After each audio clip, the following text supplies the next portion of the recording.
ഞാനേ നെന്മിനി വെള്ളച്ചാട്ടം കാണാനാണ് വന്നത്. പക്ഷെ നെന്മിനി വെള്ളച്ചാട്ടം കാണാൻ പറ്റിയില്ല. അപ്പൊ അതിന് പകരം വേറെ വെള്ളച്ചാട്ടം ഞാൻ കണ്ടു. അപ്പൊ അത് ഞാൻ കാണിച്ചു തരാം. പന്തല്ലൂരിൽ നിന്ന് വരുന്ന വഴിയാണ്.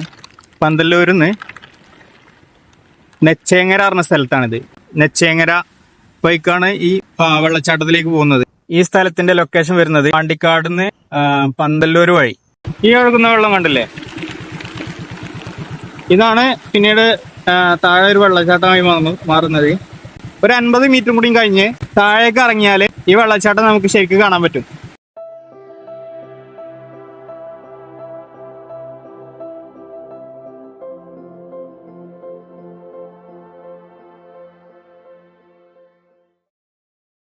അപ്പോൾ വെള്ളച്ചാട്ടം കണ്ടില്ലേ.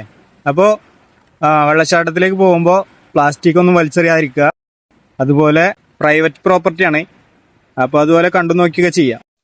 അപ്പോൾ ഇങ്ങനെയുള്ള ചെറിയ ചെറിയ സ്പോട്ടുകളൊക്കെ കാണാൻ വേണ്ടിയിട്ട് ഇപ്പം തന്നെ ഇവിടെ സബ്സ്ക്രൈബ് ചെയ്തോളി.